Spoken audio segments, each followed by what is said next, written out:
Welcome to YouTube channel Abrar Electrical World. Purely voluntary service है for educating our electrical engineers and the utility engineers और नए student जो कि final year में हों कम से कम उनके लिए ये टॉपिक बहुत इम्पॉर्टेंट है। Flexible AC transmission line systems facts devices. ये तकरीबन इस टेक्नोलॉजी या इस सिस्टम को ज़्यादा से ज़्यादा भी अगर लगाएं तो 25 साल हुए हैं और अभी भी दुनिया में सिर्फ कुछ हज़ार होंगे और इंडिया में 10-12 और पाकिस्तान में अभी ये टेक्नोलॉजी जो है नहीं है। शायद नए प्रोजेक्ट्स में किसी में आ रही हो, तो मेरे इल्म में नहीं है। अगर किसी को मालूम हो तो ज़रूर मुझे कमेंट बॉक्स में लिख दे ताकि फिर उसके मुतालिक भी मालूमात करें। बहरहाल ये बहुत इंपॉर्टेंट है। बाहर जा रहे हैं तो भी, यहाँ काम कर रहे हैं तो भी, लेकिन अगर बाहर जा रहे हैं मुल्क से तो बहुत ही इम्पॉर्टेंट है और ज़रूर सवाल किया जाएगा। इसके बगैर टीएनडी में गुजारा नहीं है। इंडस्ट्री में भी ये लग रही है, फैक्ट डिवाइसेस इंडस्ट्री में भी लग रही हैं। पावर फैक्टर इम्प्रूवमेंट का जो आप समझते हैं कि पुराने ज़माने की तरह एक कैपेसिटर लगा दिया, 2 लगा दिया, उसके बजाय जो है ये फैक्ट डिवाइसेस मुख्तलिफ़ किस्म की जो मैं बता रहा हूँ, ख़ास तौर पर सेटकॉम जिस पे मैं 2 लेक्चर कर चुका हूँ और एक न्यूमेरिकल भी किया। ये इसके ऊपर भी मैं तफसीली लेक्चर दे चुका हूँ, लेकिन मैंने दोबारा यहाँ पर इसको लिखा है और थोड़ा सा ये कैलकुलेशन लिख दिए हैं और साथ में यहाँ पर एक और चीज़ TSSC thyristor switch series capacitor यहाँ पे लिख दिया है। इसके अंदर देखें आप, यहाँ पर अगर कंपेयर करें इन दोनों में कोई फ़र्क नहीं है सिवाय इसके कि इसके अंदर एक इंडक्टर भी लगा हुआ है जो कि कैपेसिटर के पैरेलल में आ जाता है जिस वक्त कि ये कंडक्शन जो यहाँ पर होता है। जब ये फुल कंडक्शन होता है, ये दूसरे लेक्चर में आप सब मैं बता चुका हूँ, उस डिटेल में नहीं जा रहा, उसमें मैंने ग्राफ भी बताया है। तो जब ये फुल कंडक्शन होगा तो आप खुद ही सोचेंगे, जब ये फुल कंडक्शन में आ जाएगा तो इसका मतलब ये हुआ कि ये दोनों पैरेलल में आ जाएंगे, रिएक्टेंस और कैपेसिटेंस। फुल इसलिए कह रहा हूँ कि मैं पूरी एक थ्योरी बयान कर चुका हूँ कि किस तरह अल्फ़ा डिले एंगल को कंट्रोल करके इसकी आप रिएक्टिव पावर इंडक्टर की चेंज करते हैं और टोटल भी इफेक्ट चेंज होता है। बहरहाल अगर ये कंडक्शन है, अगर कंडक्शन नहीं है, ओपन है, यहाँ कोई करंट ही नहीं आएगा, तो इसका टोटल रिएक्टेंस जो है ये सी, अगर ये मैंने लिख दिया ऐसी 12 ओम, तो ये सिर्फ पिक्चर में आएगा एक सी और ये लाइन के साथ इसके रिएक्टेंस को कैंसिल करेगा जस्ट लाइक सीरीज कंपनसेटर। लेकिन अगर ये ऑन होगा तो फिर ये दोनों पैरेलल में पाथ हो जाएंगे और फिर मैंने यहाँ पर बता दिया कि ये जो total reactance of the TCSC है, ये देखें, ये जो पैरेलल का फार्मूला होता है, कोई ख़ास बात नहीं है, पैरेलल जो एलिमेंट इन पैरेलल होते हैं तो ये फार्मूला इस्तेमाल होता है। तो मैंने वैल्यू दे के थोड़ा सा कैलकुलेशन कर दिया और जब कंडक्शन नहीं हो रहा, ओपन है, तो ये है ही नहीं, तो यहाँ से सीधा करंट जाएगा तो ये जो रिएक्टेंस है बराबर हो जाएगा एक सी के। अभी दूसरा जो है TSSC, इन दोनों को फिगर से याद रख लें तो देखिए इससे तो बड़ा मुश्किल है। TCSC TSSC वैसे ही कन्फ्यूजन हो जाता है। जो मैं कह रहा हूँ ना, एब्रीविएशन पे ज़्यादा मत जोड़ दें आप, डायग्राम को ध्यान में क्या क्या मुश्किल है कि एक में इंडक्टर है और एक में नहीं है, कुछ फ़र्क तो नहीं है ना। जिसमें नहीं है वो थायरिस्टर स्विच्ड सीरीज कैपेसिटर है सीधा सीधा, और ये जो है इसका नाम थायरिस्टर कंट्रोल्ड सीरीज कंपनसेटर। हालांकि ये भी सीरीज कंपनसेटर ही है, जो कैपेसिटर लिख दिया है तो ये देखें तो वही कंपनसेटर ही तो है ना। तो इस तरह jugglery of the alphabet abbreviation की हुई है। इसमें क्या है, कितना सिंपल है, फ़र्क करो कि ये Q1 ऑफ है, अगर ये ऑफ है स्विच टोटली तो क्या होगा, ये कैपेसिटर जो है टोटल सर्किट में होगा।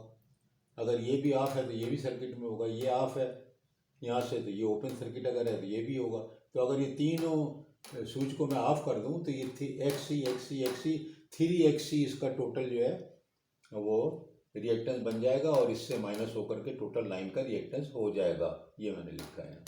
अब मैंने लिख दिया Q1 Q2 ऑफ है तो X-2C, और इसी तरह मैंने छोड़ दिया, अगर Q1 Q2 Q3 ये सभी के सब जो है ये ऑफ हो जाए तो क्या हो जाएगा, X लाइन -3XC हो जाएगा।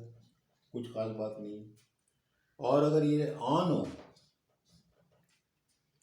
हो सारे, जब तो सभी बाईपास हो गए ना, सब शंट हो गया ना, सारा शंट।